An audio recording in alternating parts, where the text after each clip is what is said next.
तो हेलो दोस्तों, नमस्कार। मैं हूं आपका दोस्त विजय और आज की इस ट्रेनिंग वीडियो में आपका बहुत बहुत स्वागत करता हूं, अभिनंदन करता हूं। आशा करता हूं कि आप सभी सकुशल होंगे और अपने आने वाले प्रमोशन एग्जाम की तैयारी बड़े ज़बरदस्त तरीके से कर रहे होंगे। आज की वीडियो में हम चर्चा करने वाले हैं ट्रांजेक्शन कोड्स के बारे में, और ये ट्रांजेक्शन कोड क्या होते हैं, इनका नंबर क्या होता है और किस टाइप के चेक में कौन से ट्रांजेक्शन कोड यूज़ किए जाते हैं। तो एग्जाम पॉइंट ऑफ व्यू से देखा जाए तो ट्रांजेक्शन कोड पूछे जाते हैं कि डिमांड ड्राफ्ट का ट्रांजेक्शन कोड क्या है, सेविंग के चेक का ट्रांजैक्शन कोड क्या है। तो आइए इस वीडियो में हम लोग विस्तार से जानेंगे कि किस किस अकाउंट के चेक के लिए कौन कौन सा ट्रांजैक्शन कोड इस्तेमाल होता है। तो सबसे पहले जानते हैं ट्रांजैक्शन कोड क्या है। तो ट्रांजैक्शन कोड बैंकों द्वारा इस्तेमाल किए जा रहे एक 2 डिजिट वाला एक नंबर है जो बैंकों द्वारा इस्तेमाल किया जाता है उनके विभिन्न प्रकार के चेकों के भुगतान के लिए।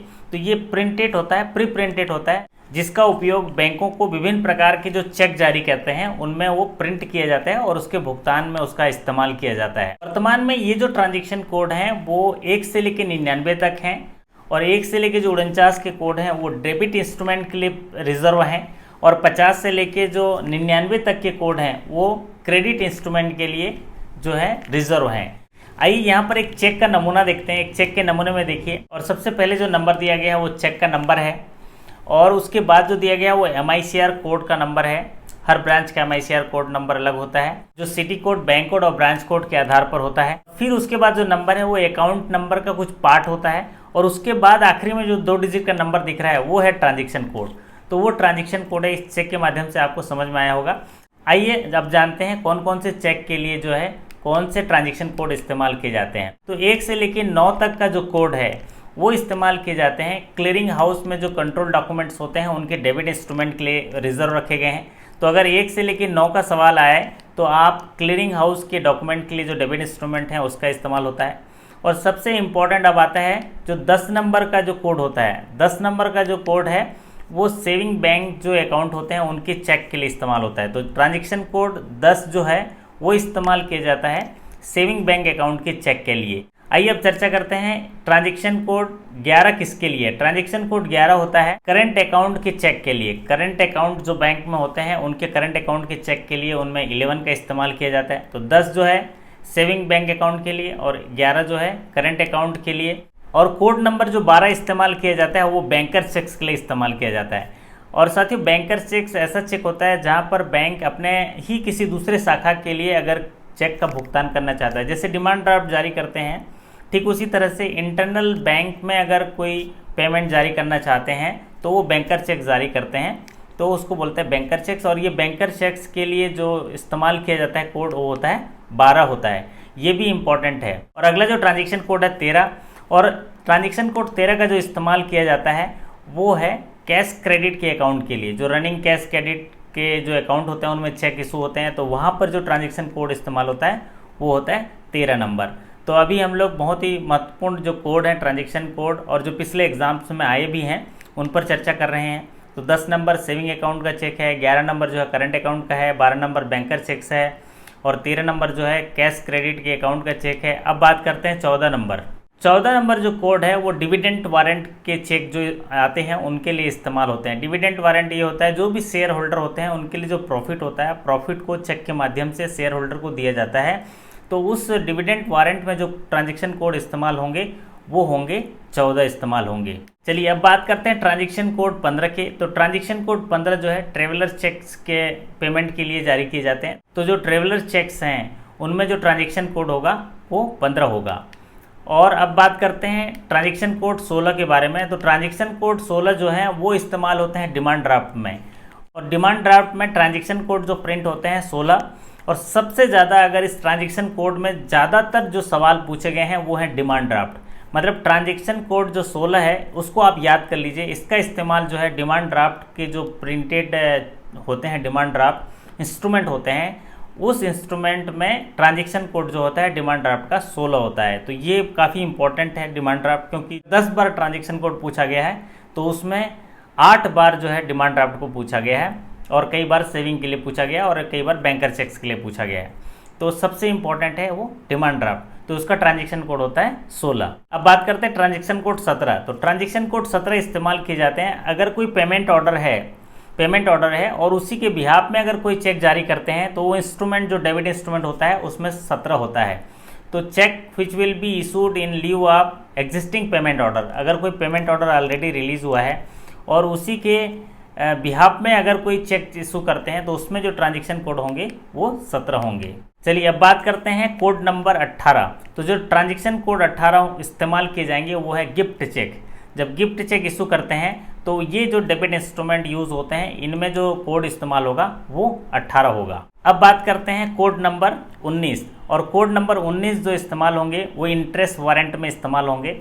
इंटरेस्ट वारंट अगर किसी का इन्वेस्टमेंट किया गया है और उसमें जो इंटरेस्ट की राशि को भुगतान करने के लिए जो चेक जारी करेंगे उसको बोलते हैं इंटरेस्ट वारंट, और ऐसे चेक में जो ट्रांजैक्शन कोड इस्तेमाल होंगे वो होंगे 19। अब चर्चा करते हैं ट्रांजैक्शन कोड 20 के बारे में। तो जो ट्रांजैक्शन कोड 20 हैं वो इस्तेमाल किए जाएंगे जो स्टेट गवर्नमेंट के जो ट्रांजैक्शन होते हैं, स्टेट गवर्नमेंट के ट्रांजैक्शन में जो चेक इशू करते हैं तो वहाँ पर जो प्रिंटेड नंबर आएगा वो हो जाएगा 20।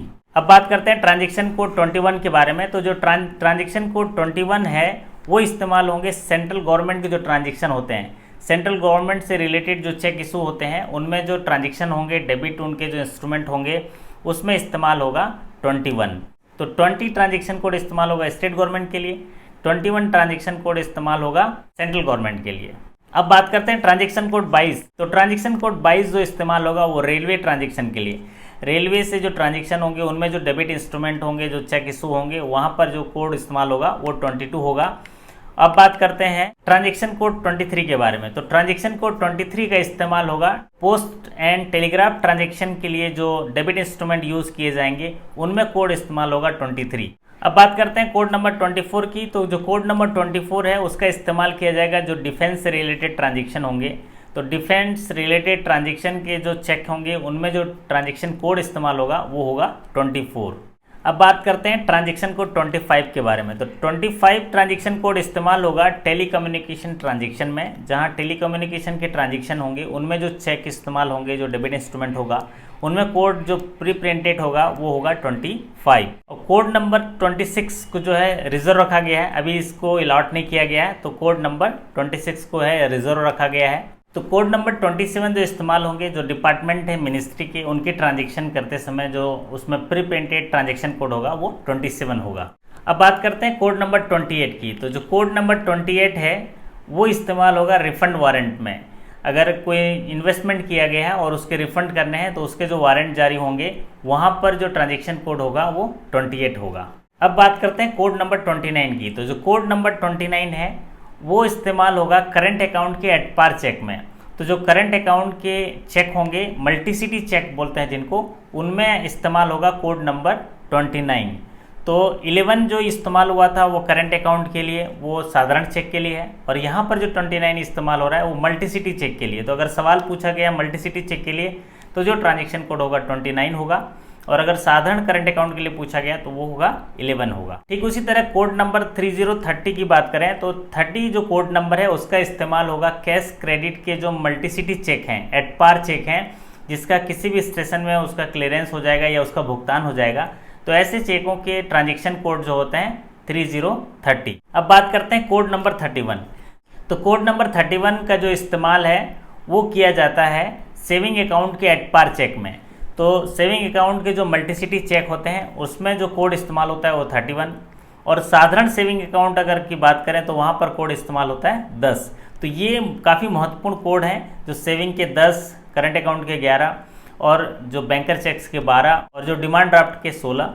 साथ ही जो मल्टीसिटी चेक्स के जो कोड हैं, जैसे करंट अकाउंट का 29, कैश क्रेडिट का 30 और सेविंग का जो है 31। तो ये इंपॉर्टेंट कोड हैं जिनको याद रखने की ज़रूरत है और एग्जाम में आने की इनकी संभावना रहती है, क्योंकि पिछले जो एग्जाम देखा जाए तो इन्हीं में से सवाल जो है पूछा गया है। बात करते हैं कोड नंबर 40 की। कोड नंबर 40 का इस्तेमाल जो उन डेबिट इंस्ट्रूमेंट में किया जाता है जिनको क्रेडिट ट्रांजेक्शन किया जाता है एनआरई अकाउंट में, जो इंडियन रुपीज़ में हो। तो जो नॉन रेसिडेंट इंडियन है उनके जो एनआरई अकाउंट होता है, नॉन रेसिडेंट एक्सटर्नल अकाउंट होते हैं, वहाँ पर क्रेडिट करने के लिए जो इस्तेमाल किए जाते हैं कोड, उसको बोलते हैं 40। अब कोड नंबर 32 से लेके 48 की बात करें तो ये रिजर्व रखा गया है, ये कोड अभी अलॉट नहीं किए गए हैं, ये रिजर्व हैं। तो ये जो 32 से लेके 48 तक कोड हैं इनको जो है अभी रिजर्व रखा गया है। अब आता है कोड नंबर 49। तो कोड नंबर 49 का जो इस्तेमाल किया जाता है, कोड नंबर 49 जो है उपयोग किया जाता है इनकम टैक्स के रिफंड ऑर्डर में। जब भी इनकम टैक्स रिटर्न भरते हैं, अगर उनका कोई रिफंड है और रिफंड का जो चेक इशू होता है, वहाँ पर जो ट्रांजेक्शन कोड इस्तेमाल किए जाएंगे वो हो जाएंगे 49 हो जाएंगे। तो इनकम टैक्स रिफंड के जो ऑर्डर होते हैं, जो चेक जारी किए जाएंगे, उनमें जो इस्तेमाल होगा कोड वो होगा 49। जी हाँ दोस्तों, ये थे कुछ डेबिट इंस्ट्रूमेंट के कोड जो आपके आने वाले एग्जाम के दृष्टिकोण से काफ़ी महत्वपूर्ण है। जैसा कि मैंने पहले भी बताया, जो शुरुआत के 3-4 जो कोड हैं और जो आखिरी के 3-4 कोड हैं वो इम्पॉर्टेंट हैं। जैसे सेविंग का जो साधारण है वो कोड 10 होता है और करंट अकाउंट का 11 होता है, 12 बैंकर चेक्स का होता है और डिमांड ड्राफ्ट का 16 होता है। और साथ ही साथ जो मल्टीसिटी चेक्स के कोड हैं 29 करंट अकाउंट के, 30 कैश क्रेडिट के और 31 सेविंग के, ये इंपॉर्टेंट कोड हैं। अगर आपने इतना याद कर लिया तो आपके जो है एग्ज़ाम में सवाल जो है ज़रूर बनेंगे। और इसमें ज़्यादा कुछ समझने के लिए कुछ नहीं है, आपको जो है कोड याद रखने पड़ेंगे, आपका काम हो जाएगा। यहाँ दोस्तों ऐसी कोई भी मंजिल नहीं है जहाँ पहुँचने का रास्ता ना हो। आपके अंदर अगर जज्बा है, जुनून है, उत्साह है, मनोबल है, तो आप हर मंजिल को हासिल कर सकते हैं। हर मंजिल तक पहुँचने का रास्ता होता है, क्योंकि अगर मंजिल आपने तय कर ली है तो आपको कुछ नहीं करना, उस रास्ते चलते जाना है, मंजिल आपको मिल जाएगी। अगर मैं यूं ही चलता रहा तो एक दिन किनारा जरूर मिलेगा, अगर यूं ही अंधकार से लड़ता रहा तो एक दिन सवेरा जरूर मिलेगा, और अगर ठानी लिया वहां तक जाना तो वहां तक के जाने का रास्ता भी जरूर मिलेगा, वहां तक के जाने का रास्ता भी जरूर मिलेगा। जी हाँ, आप लोगों को भी सफलता तक पहुंचने का रास्ता जरूर मिलेगा। भले ही अभी कठिनाइयां हैं, अंधकार हैं, बस आपको हौसला रखना है, धैर्य रखना है और अपनी दिशा को जो है सकारात्मक प्रयासों से मजबूत तरीके से अपने आप को सुरक्षित रखते हुए, स्वस्थ रखते हुए आगे बढ़ते जाना है। सफलता आपको मिल जाएगी। आप सभी की सकुशलता और सफलता की कामना करते हुए आपसे विदा लेता हूं। फिर मुलाकात होगी अगले किसी वीडियो में। तब तक के लिए आपका धन्यवाद। नमस्कार। Thank you so much.